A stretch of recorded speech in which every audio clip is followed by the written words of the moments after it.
something has been boring holes in the stems of my beautiful hydrangea. I have pruned and pruned, trying to find whatever it is and cut until I get below it. Now the bush is a lot smaller and irregularly shaped, and I still haven't found it. Please help. I'd like to know what it could be and how to get rid of it. Thank you. And this is Bonita from Jonesboro, Georgia. Yeah. So, Joellen, you grow hydrangeas, yes. right? You Yes. probably know what this is. Yes, it's hydrangea cane borer. It's the cane You know borer. what? Yeah. Yeah, and she's doing right. Right. That's what you're supposed to do when you start seeing, especially the frass, like you see at the top of that. She has to keep going. In fact, sometimes you'll have to go clear to the base of the plant and cut that whole space out, and they will kill the hydrangeas.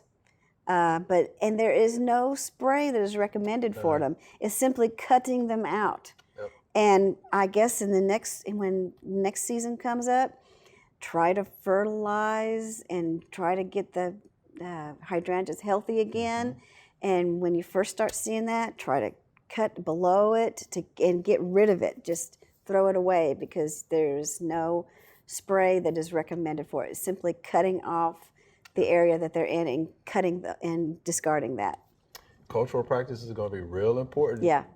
And now that she has it, she'll want to make sure that you check for it.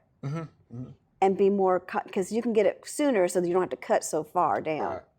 Yeah, those cane borers are tough. You know, they're little beetles. You know, of course, the adults will lay eggs, and then the larva is going to start eating and just tunneling down the cane. That's the deal. So it's pretty tough. You got to prune until you can get it out of there. Boring insects are tough. Yes. They're in tough. general. Yes. They're very, very hard to control. Yes. Don't want to get them if you can avoid it. Yeah. Yeah. So now that you know you've got that problem, scout, and when you first signs of it, just cut off all of that you can. Right. Because you should be able to see the frass. Yeah. It's very pronounced. But yeah, cultural practice. It'll be important. Fertilize, watering, things like that. Hope you enjoyed the video. We would love to get more questions from you. So be sure to leave us some comments.